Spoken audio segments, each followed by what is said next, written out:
Hello everyone, నేను మీ జానకిరామ్. ఇవాళ మనం సుమంత్తో ఉన్నాం. సుమంత్ ఈ మధ్య కుంభమేళాకి వెళ్ళొచ్చాడు. తన ఎక్స్పీరియన్స్ ఏంటి, అసలు అక్కడ ఏం చూసి వచ్చాడు, వెళ్ళినందుకు ఏం ఎక్స్పీరియన్స్ అయ్యాడో కనుక్కుందాం. హాయ్ సుమంత్. హాయ్ బ్రో, ఎలా ఉన్నావు? I'm all good. అసలు సూపర్ చార్జ్డ్గా ఉన్నాను. It was crazy experience. First of all thank you for having me here. It is like Mahakumbh మేళాకి వెళ్ళడం అనేది it is one of the best things you can do in your life. ఆ ambience, ఆ arrangements and అక్కడ నువ్వు చూసే జనాలు. I tell you simple example. నువ్వు నించొని నీకు 360 డిగ్రీస్ యాంగిల్లో చూస్తే ఏ యాంగిల్లో ఉన్నా నీకు 1,00,000 మంది కనిపిస్తారు. And I can bet you నీ లైఫ్లో మళ్ళీ ఏ ఒక్క ఈవెంట్లో అంతమంది ఒకేసారి చూడవు నువ్వు. That is the speciality of Mahakumbh. అన్ని లక్షల మంది ఉన్న గ్యాదరింగ్లోకి నువ్వు వెళ్ళావంటేనే ఒక అడ్వెంచర్ అని చెప్పుకోవచ్చు జనరల్గా. Yeah, exactly. సో నేను యాక్చువల్లీ ఇక్కడ నుంచి లక్నో వెళ్ళి, లక్నో నుంచి బై కార్ అయోధ్య వెళ్ళాను. అయోధ్య నుంచి మహాకుంభ్ వెళ్ళాము. So actually lot of people had these rumours అనమాట. ట్రాఫిక్ 12 గంటలు ఆగిపోయింది, 8 గంటలు ఆగిపోయింది. ఒక 2 days తప్పితే మొత్తం 46 days పీరియడ్లో ఇంక మిగతా రోజులు ఎక్కువేం ఆగలేదు. It was almost continuous. So నువ్వు వెళ్ళినప్పుడు అంతా బాగానే ఉంది జనరల్గా. Yeah, it was little slow but fine. వెళ్ళిపోయాము. It was like 250 kilometers we covered in 6 hours. Reasonable amount. Okay. Yeah. So అసలు జనరల్గా ఈ మహాకుంభమేళా అనేది 144 yearsకి ఒకసారి వస్తుంది. ఇది చాలా స్పెషల్. అంటే దానికి ముందు వచ్చింది, మళ్ళీ 144 years తర్వాత ఇప్పుడు వచ్చింది. మళ్ళీ మనం నెక్స్ట్ టైం అంటే మనం ఉన్నప్పుడు మళ్ళీ ఇప్పుడు ఎప్పటిలో రాదు. సో రాదు. వెళ్ళి ఒకసారి ఆ మునిగితే వెళ్ళి వచ్చేస్తే మన పని అయిపోద్ది అని వెళ్ళావా, లేకపోతే నీకు నిజంగానే నమ్మకంతో వెళ్ళావా, లేకపోతే అందరూ ఎంత హైప్ ఉంది ఇదేంటా ఒకసారి చూసొద్దాం ఊరినే వెళ్ళావా, ఒక ట్రిప్కి వెళ్ళినట్టు వెళ్ళావా, ఏంటి అసలు నీ ఉద్దేశం ఏంటి? అక్కడ దాకా అన్ని లక్షల మందిలో అంత లక్షల మంది వెళ్తున్నా కూడా నువ్వు అంత అడ్వెంచర్ చేసి అంత కష్టపడి వెళ్ళావు అంటే అసలు what is the reason that you wanted to go and visit it? So బేసిక్గా అది there are several factors. First thing ఏంటి అంటే అంతమంది వెళ్తున్నారు అంటే different types of people are coming. అక్కడికి వచ్చే వాళ్ళు కొంతమంది డబ్బులు ఉన్న వాళ్ళు ఉన్నారు, లేని వాళ్ళు ఉన్నారు, ఎడ్యుకేటెడ్ ఉన్నారు, పూర్ ఉన్నారు, అఘోరాస్ వచ్చారు, నాగసాధుస్ వచ్చారు, పూజారులు వచ్చారు, సెలబ్రిటీస్ వచ్చారు. So it was like a mix of people. And అంతమంది వస్తున్నారు అంటే I wanted to see that. And దాంతోపాటు I wanted to know the significance of it. అంటే దానికి ఒక సిగ్నిఫికెన్స్ ఉంది. మన సనాతన ధర్మంలో వాళ్ళు చాలా క్లియర్గా మెన్షన్ చేశారు. ఏంటి, ఈ సంవత్సరం వచ్చింది 144 ఏళ్ళు ముందు వచ్చింది, దీని తర్వాత 144 ఏళ్ళ తర్వాత వస్తుంది. 144 years అంటే ఒక చిన్న ఎగ్జాంపుల్. అంటే మన పిల్లలు, మన మనవాళ్ళు, వాళ్ళ పిల్లల టైంలో వస్తుందేమో చెప్పలేము.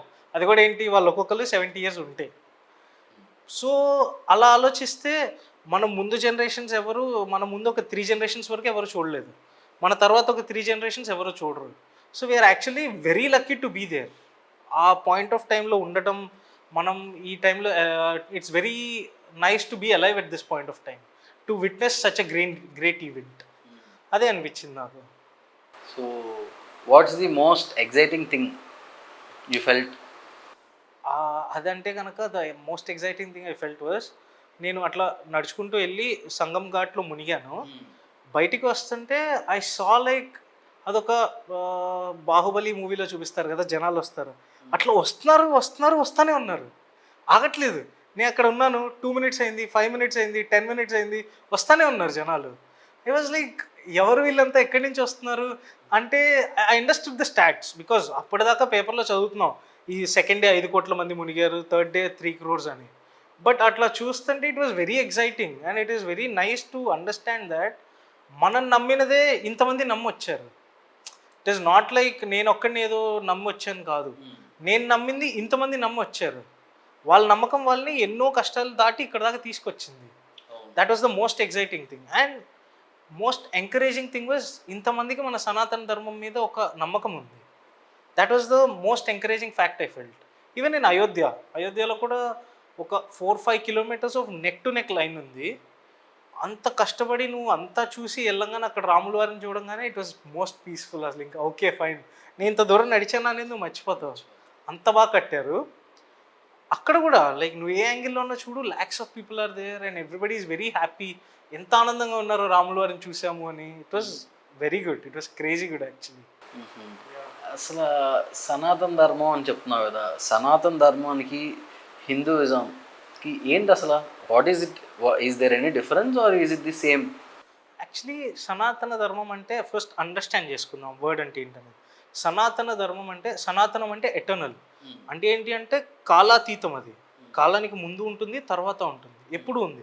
అంటే ఈరోజు నువ్వు ఉండొచ్చు, నీ ఫాలోవర్స్ ఒక 10 మంది ఉండొచ్చు, ఉండకపోవచ్చు, బట్ అది ఉంటుంది. సనాతనం అంటే అది ఎటర్నల్.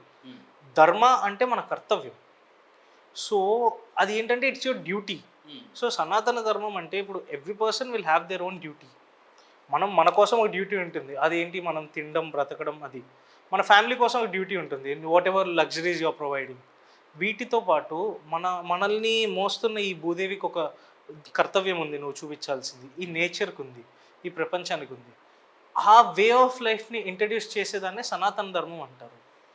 సో ఈ హిందూయిజం అనే వర్డ్ అనేది యాక్చువల్లీ చెప్పాలంటే బయట వాళ్ళు వచ్చి మనకు పెట్టారు అన్నమాట, మనకు మనం పెట్టుకోలేదు. ఇట్ ఈస్ ఆల్వేస్ లైక్ ఇప్పుడు పర్షియన్స్ ఉన్నారు, పర్షియన్స్ మన దగ్గర ఉన్న స్పైసెస్ అలాంటివన్నీ టేస్ట్ చేసి, సో ఈ ఈ యొక్క ల్యాండ్లో చాలా వాల్యుబుల్ మినరల్స్ ఉన్నాయి అండ్ నాలెడ్జ్ ఉంది అని ఐడెంటిఫై చేశారు. బట్ ఆ ల్యాండ్కి ఒక జోగ్రఫికల్ లొకేషన్ కావాలి కదా ఇక్కడ అని చెప్పాలి వాళ్ళు. సో అప్పుడు ఏంటి అంటే సింధు నది పారేది, సింధు నదికి అటుపక్క ఉన్న వాళ్ళందరినీ హిందూస్ అని పిలవడం మొదలుపెట్టారు. So even like you go back to around ఒక 1000 years అట్లా వెనక్కి వెళ్ళినా కూడా యూ విల్ అండర్స్టాండ్ దట్ వీళ్ళందరినీ హిందూ కుష్, పీపుల్ ఆఫ్ హిందూ కుష్ అనేవాళ్ళు. కుష్ అంటే ల్యాండ్ అని అర్థం. So people of Hindu clan అనేవాళ్ళు. సో బేసికల్లీ సనాతన ధర్మ అనేది మనకి మనం పెట్టుకున్న పేరు, వీఆర్ సనాతనీస్. హిందూయిజం అనేది బయట వాళ్ళు వచ్చి మనకి పెట్టిన పేరు. That is the difference. Hinduism అనేది ఒక వర్డ్, కానీ జనరల్గా సనాతన ధర్మం అనేది ఒక లైఫ్ స్టైల్, ఒక lifestyle which are followed by హిందూసా? సో హిందూస్ అనేది ఇప్పుడు యాక్చువల్లీ సవర్కర్ గారు మూవీలో చూస్తే what he says, Muslims, Hindus, Sikhs, Jains ఎవరైతే ఈ భారతదేశంలో ఉన్నారో వాళ్ళంతా హిందూస్. ఎందుకంటే హిందూ అనే వర్డ్ పెట్టిన వాడు ఏం చెప్పాడు, సింధు నది కటుపక్కున్న వాళ్ళంతా హిందూస్ అన్నాడు. So anybody who staying here, ఎవరన్నా ఫారినర్ వచ్చి ఇక్కడ 6 నెలలు ఉన్నారనుకో, మనం వాళ్ళని ఎలా అయితే ఎన్ఆర్ఐ అని పిలుస్తున్నాం, వాళ్ళు అలాగే మనల్ని మనం హిందూస్ అని పిలవచ్చు. The same thing. అండ్ చాలామంది అబ్రాడ్ నుంచి ఫారినర్స్ కానీ చాలామంది వచ్చారని విన్నాం మనం న్యూస్లో కానీ చాలా ఫారినర్స్ వచ్చారు. అండ్ యాక్చువల్లీ చెప్పాలి అంటే ర్యాండమ్గా నువ్వు ఒక ఫారినర్ని పిలిచి అడిగితే the understanding he has about Sanatan ధర్మ ఇస్ అ లాట్ బెటర్. వాళ్ళు ఎంత క్లియర్గా ఉన్నారో, the understood what is happening here, ఎందుకు ఇది జరుగుతుంది, ఎలా జరుగుతుంది అని అర్థం చేసుకొని వాళ్ళు వచ్చారు. అండ్ వాళ్ళు వచ్చిన రీజన్ ఏంటి, ఆ వాటర్లో మునగాలి, మునిగి they wanted to pay their respects to Maa Ganga. ఇక్కడ ఉంది గంగా రివర్, అదేదో వాటర్లో మునగడం అంటే మునిగేసి వచ్చేయడం కాదు. మనం ఆ గంగా రివర్కి they wanted to pay their own respects, అందుకని వచ్చారు. జనరల్గా అసలు ఈ మధ్య మనం గమనిస్తే ఇండియాలో ఉన్న హిందూస్ కన్నా అబ్రాడ్లో ఉన్న హిందూస్ కానీ లేకపోతే ఇంకెక్కడెక్కడో ఉన్న వాళ్ళే ఎక్కువగా రిచువల్స్ కానీ పండుగలు కానీ ఇలాంటివి కొంచెం ఎక్కువగా ఫాలో అవుతున్నారు. సో బేసిక్గా మన కంట్రీలో ఫాలో అయ్యే పర్సంటేజే కొంచెం తగ్గిందేమో అని అనిపిస్తూ ఉంటుంది. అండ్ ఇలాంటి ఈ మెడిటేషన్ కానీ ఇలాంటి స్పిరిచువాలిటీ కానీ ఎక్కువ ఫారినర్స్ ఎంతోమంది ఫాలో అవుతూ ఉంటారు. ఎక్కడెక్కడి నుంచో ప్రపంచం నలుమూలల నుంచి వాళ్ళు ట్రావెల్ చేసి వచ్చి అన్ని పక్కన పెట్టి ఒక చాలా నార్మల్ లైఫ్ స్టైల్ వాళ్ళు ఇక్కడికి వచ్చి చాలా నేర్చుకొని, అంటే ఎందుకు, what is that feel they are getting when they are doing all those? So అది ఎట్లుంటుందంటే బేసికలీ, సో ఈ మన బయట ప్రపంచాలకి మనం ప్రొజెక్ట్ చేస్తుంది మన వాళ్ళు, లేదా ఈ రోజున ఎవరైతే మన స్పిరిచువాలిటీకి దూరంగా ఇట్స్ కాల్డ్ ఎస్ సూడో సెక్యులరిజంకి దగ్గరగా ఉంటున్నారో వాళ్ళందరి మైండ్ సెట్ ఏంటి అంటే హిందూయిజం అంటే నువ్వు ఒక విగ్రహానికి దండం పెట్టుకోవడం, ఇంట్లో రోజు పూజ చేయడం అంతే. బట్ ఈ ఫారినర్స్ ఎవరైతే ఉన్నారో they understood that Sanatana Dharma or Hinduism is a lot more than that. నువ్వు ఇప్పుడు ఇట్ ఈస్ ఆల్సో లైక్ వాళ్ళు వస్తున్నారు, వచ్చి మన దగ్గర ఉన్న ఆవులకి దండం పెడుతున్నారు, మన లైఫ్ స్టైల్లో ఉంటున్నారు, సాత్విక ఆహారం తింటున్నారు, రోజు పొద్దున్నే యోగా చేస్తున్నారు. That is a part of Hinduism. Yoga ఎక్కడి నుంచి వచ్చింది, మన దగ్గర నుంచి వచ్చింది. కాసేపట్లో మనం అఘోరాస్ గురించి మాట్లాడేప్పుడు యోగా వస్తుంది. మెడిటేషన్ ఎక్కడి నుంచి వచ్చింది, మన దగ్గర నుంచి వచ్చింది. సో ఈ సనాతన ధర్మాలో ఇవన్నీ ఇంపార్టెంట్ పార్ట్స్ ఉన్నప్పుడు you can't call it as a clan of people who are only doing idol worship. విగ్రహారాధన ఒకటే జరుగుతుంది అని కాదు, ఎందుకంటే they are attracted to the total life style. ఎక్కడా కూడా నువ్వు నీ యొక్క లైఫ్ స్టైల్లో నువ్వు ఈ ప్రతి ఒక్క పార్ట్ ఆఫ్ ది నేచర్ని నువ్వు కాంప్లిమెంట్ చేసుకుంటున్నావు. బయట ఫస్ట్ వెళ్తున్నావు, you are praying to the cattle because they are living for you, నీ కోసం ఉంటున్నాయి. You are praying to the trees, తులసి చెట్టుకు దండం పెడతావు, మిగతా చెట్లకు దండం పెడతావు. తర్వాత you are paying respect to the food. So అలాగా you are giving respect to yourself also. నువ్వు for being alive and carrying out your duties you are giving respect to yourself. So ఈ difference అనేది they understood it better than us, అందుకని చెప్పి they are attracted towards a lot.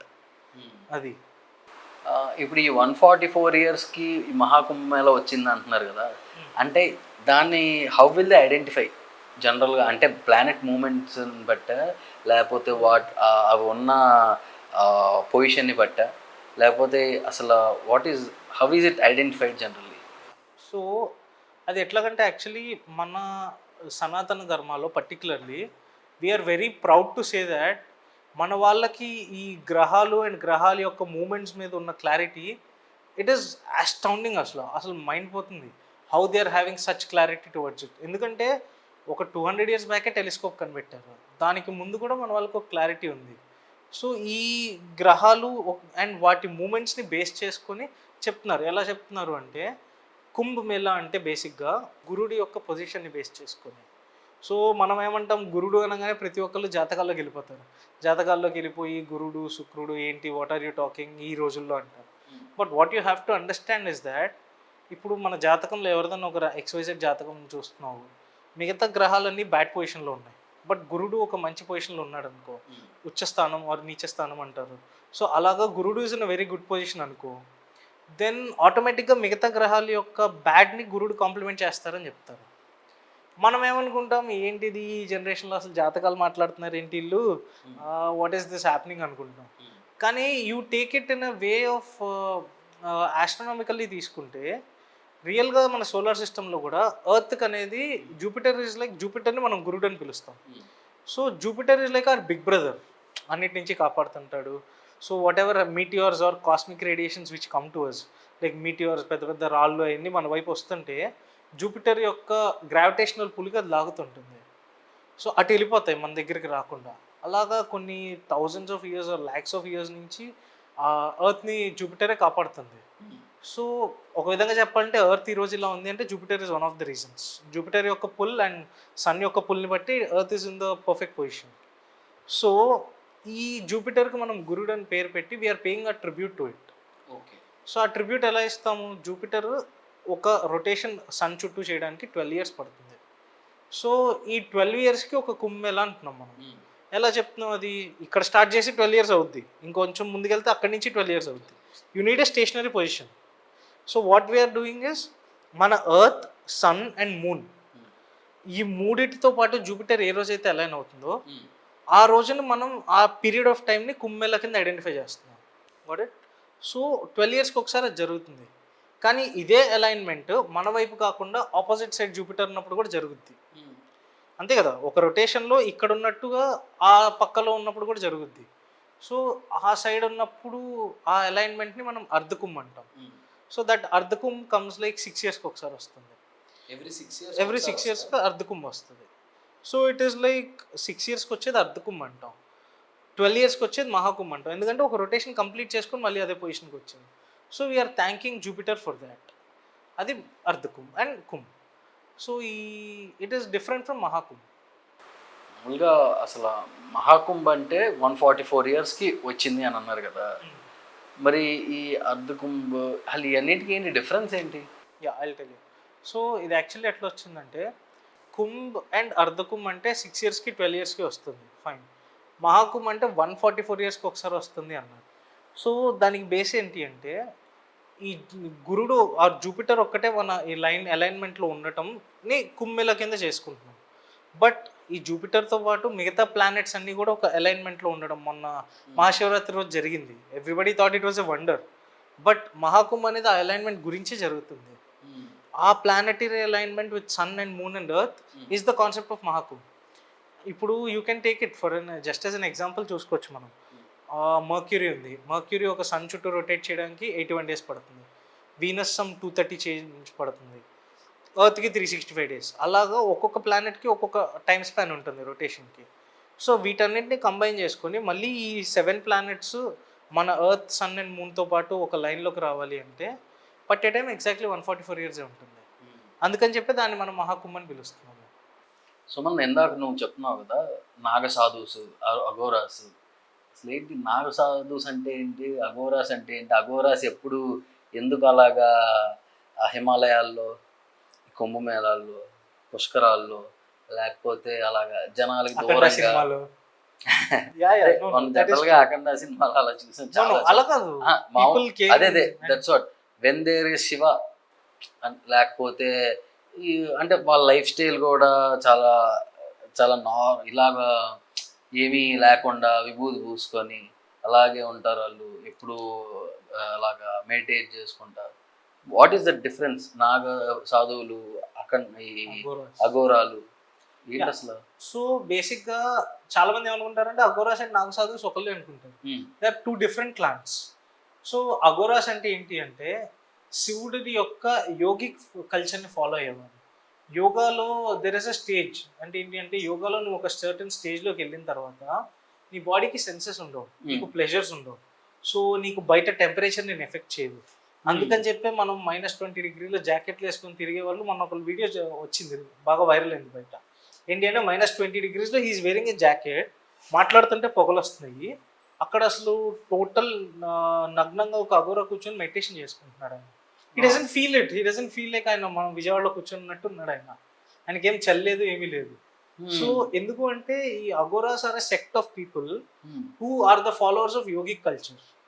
యోగాని follow అయ్యి శివుడిని follow అవుతారు. Shiva is called as Adiyogi. So శివుడిని follow అవుతూ వచ్చి వీళ్ళు they practice the art of leaving it. So వాళ్ళు ఎక్కడ కూడా they are not attached to material things. So they practice, వాళ్ళ యొక్క ప్రాక్టీస్ ఆఫ్ సనాతన ధర్మ ఇస్ యునిక్, చాలా డిఫరెంట్గా ఉంటుంది అండ్ చాలా పవర్ఫుల్గా కూడా ఉంటుంది. అండ్ నాగసాధుస్ దగ్గరకు వస్తే దే ఆర్ డిఫరెంట్. వాళ్ళు యాక్చువల్లీ వారియర్స్. మనకి మన రిలీజియన్కి ఆర్ మన సనాతన ధర్మాకి వేరే ధర్మాల నుంచి ఆర్ రిలీజియన్స్ నుంచి థ్రెట్ ఉంటుందని చెప్పి జగద్గురు ఆదిశంకరాచార్యులు వారు he established this sect of Naga sadhus. వాళ్ళు ఏంటి అంటే ఈ ప్రొటెక్టర్స్ ఆఫ్ సనాతన ధర్మ.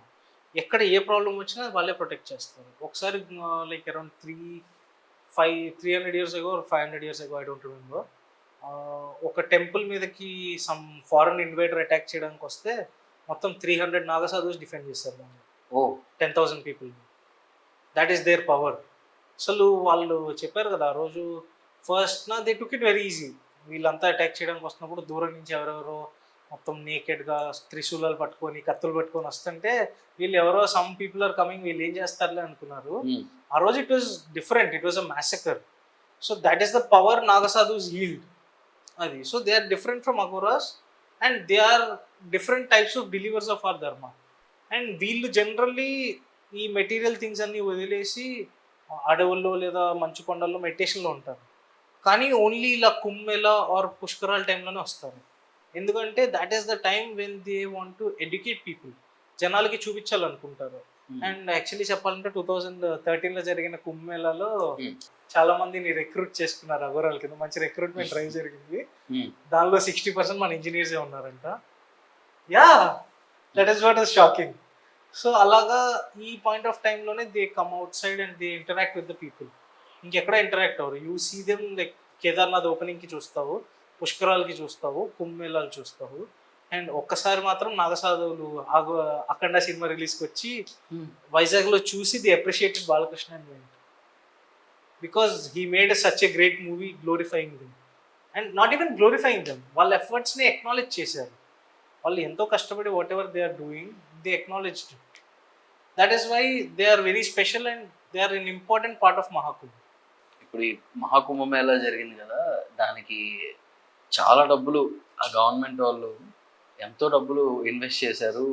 అరేంజ్మెంట్స్, ఇన్ని కోట్ల మంది, అంటే ఎక్స్పెక్ట్ చేసిన ఫిగర్ కన్నా చాలా ఎక్కువ మంది వచ్చారు ఈ టైంలో. రకరకాల స్టేట్స్ నుంచి కంట్రీస్ నుంచి వాళ్ళకి అకామిడేషన్కి కానీ ఫెసిలిటీస్కి కానీ చాలా ఖర్చు అయి ఉంటుంది. అలాగే వాళ్ళకి లాభం కూడా వచ్చి ఉంటుంది స్టేట్కి. So do you know any figures of those? Yeah even I have read about it. So lot of people are debating about it. ఏంటి అంటే మన వాళ్ళు ఇనిషియల్గా ఒక 1,500 crores పెట్టి అకామిడేషన్స్, గార్డ్స్ రిపేర్ చేయడం అలా చేశారు. తర్వాత they pump some surplus amount of money. But the craziest thing ఏంటి అంటే the revenue generated totally because of Maha Kumbh ఏంటి అంటే 3 lakh crores అంట. 3 lakh crores ఏంటి అంటే because it is not like state government చేసింది యూపీ లోపలే డబ్బులు వస్తాయని కాదు. అవును, లోపలికి రావడానికి తిరగడానికి డీజిల్ పెట్రోల్ వాడారు. దాని మీద సిజిఎస్టీ ఎస్జిఎస్టీ రెండు పడతాయి, not only SGST right. So అలాగే ఇండిగో ఎయిర్లైన్స్లో వెళ్ళా నేను. సో ఇండిగో వాడు he is pumping that money into the economy. వాడి జోబ్లోకి వెళ్ళినా it is coming into the economy. So in the same way there are lot of factors in this. ఎకనామిక్గా వాళ్ళు పెట్టిన దానికంటే they pumped lot of amount into the economy. అసలు they were like there are instances even like అక్కడ లోపల కూడా nobody is working actually for money. What I observed in the whole of Kumbh Mela ఏంటి అంటే ప్రతి ఒక్కళ్ళు వాళ్ళని ఇప్పుడు you can do things like ఒక సిటీలో ఒక పుష్కరాలు ఆర్గనైజ్ చేయడమే it's a very big thing. ఎందుకంటే ఆ పాయింట్కి చాలా మంది వస్తారు అనే కాన్సెప్ట్. కానీ పుష్కరాల్లో ఉన్న డిఫరెన్స్ ఏంటి అంటే పుష్కరాలకి నది అంత పొడుగు ఉంటుంది, ఆ పొడుగంతా పుష్కరాలు జరుగుతాయి. బట్ ఇక్కడ ఓన్లీ వన్ ప్లేస్లో జరుగుతుంది Mahakumbh, only in Prayagraj. So అక్కడ they gave a sense of responsibility to people. ఎందుకంటే నీకు అక్కడికి వెళ్తే మేబీ ఒక 100 rupees అవ్వాల్సిన చోట నీకు ఒక ఇంకో 50 rupees ఎక్కువ 150 అవ్వచ్చు. కానీ వాడు అక్కడ he felt responsible to take you till that place. And నువ్వు స్నానం చేసి మళ్ళీ బయటకు వచ్చే వరకు వాడు ఒక రెస్పాన్సిబిలిటీగా ఉన్నాడు, వాడి కర్తవ్యం కింద ఫీల్ అయ్యాడు వాడు. That is the type of feeling they could inculcate in each and every one. ప్రతి ఒక్కళ్ళు ఆ ఫీలింగ్ని తీసుకొచ్చారు అక్కడ వర్క్ చేసే వాళ్ళు. That is the reason why they are able to generate such an income also. People are very happy to give. అది చాలా బాగా చెప్పావు. ఎన్ని విషయాలు ఈ మహాకుంభ మేళా గురించి చెప్పాక నాకు నేను మిస్ అయ్యాను, వెళ్ళలేదు. యాక్చువల్గా వెళ్దాం అనుకున్నాను కానీ వాళ్ళ కుదరక వెళ్ళకపోయానని ఫీల్ అవుతున్నాను. కానీ ఇది ఒక వండర్ఫుల్ ఎక్స్పీరియన్స్. అన్నట్టు మళ్ళీ మనం ఉన్న ఈ టైంలో మన లైఫ్ టైంలో రాదు ఇలాంటివి. That is true. ఈ మహాకుంభ్ మిస్ అయ్యి ఉండొచ్చు, బట్ నెక్స్ట్ 12 yearsకి ఉజ్జయిన్లో కుంభ్ రాబోతుంది. So that is going to be very good. So what I would like to say is, అంటే చాలా చెప్పాను ఇప్పుడు దాకా, but what I would like to say is at any point of time మనం మన సనాతన ధర్మాన్ని అర్థం చేసుకుంటే బాగుంటుంది. లైక్ యూ సెడ్, నువ్వు అడిగావు కదా ఇంతాక, a lot of people from foreign are coming here with belief. అంటే ఏం జరుగుతుందంటే వాళ్ళు మన బిలీఫ్స్ని అర్థం చేసుకొని మన లైఫ్ స్టైల్ చాలా బాగుంది అని చెప్పి వాళ్ళు ఇక్కడికి వస్తున్నారు. మనమేమో ఇక్కడ కూర్చొని మన లైఫ్ స్టైల్ కరెక్టా కాదని డిబేట్ చేసుకుంటున్నాం. వాళ్ళు మనల్ని దాటి వెళ్ళిపోతున్నారు. They are able to understand and they are able to move forward in this path. And మనమేమో అదే పాత్లో అలా ఉండిపోయాము. So what I want to do if I get the ఇలాంటి ఒక ఇంకా మంచి ఆపర్చునిటీస్ వస్తే, I want to talk about this, whatever is happening with Sanatan Dharma. ఈ సూడో సెక్యులరిజం వల్ల ఒక 2-3 generations ఆఫ్ అవర్ కంట్రీ మన సనాతన ధర్మం నుంచి కొంచెం దూరంగా వెళ్ళిపోయి they are not able to understand the essence of it or its scientific relevance. మనం ఫాలో అయ్యే ప్రతి ఆచారాల్లో వాటిల్లో ఉన్న సైంటిఫిక్ రిలవెన్స్ని మనం అర్థం చేసుకోలేకపోతున్నాం because of that gap. So maybe ఫ్యూచర్లో if there is a possibility I want to explore that also. So thank you for this opportunity. Thank you so much. యాక్చువల్గా మేమంతా చాలామంది మిస్ అయిన దాన్ని కూడా నువ్వు నీట్గా నీ ఎక్స్పీరియన్సెస్లో అవన్నీ షేర్ చేసావు, చాలా బాగా చెప్పావు. తప్పకుండా ఇలాంటి వాటికి ఇంకా నువ్వు వెళ్ళి అందరికీ నీ ఎక్స్పీరియన్సెస్ షేర్ చేయాలి. Sure. Okay, thank you so much Suman. చాలా విషయాలు షేర్ చేసాము. Thank you so much for the opportunity. విన్నారు కదండి, సుమంత్ మనకి ఎన్నో విషయాలు చెప్పాడు సనాతన ధర్మం గురించి. హిందూయిజం అంటే ఏంటి, సనాతన ధర్మం అంటే ఏంటి, ఈ అఘోరాలు అంటే ఏంటి, అసలు మనకు తెలియని ఎన్నో విషయాలు మనతో వాళ్ళు షేర్ చేసుకున్నాడు. ఇలాంటి మంచి ఇంటర్వ్యూతో మళ్ళీ ఈసారి కలుద్దాం. నేను మీ జానకిరామ్, సైనింగ్ ఆఫ్. బాయ్. మరిన్ని అప్డేట్స్ కోసం సబ్స్క్రైబ్ టు సిటీ 24/7.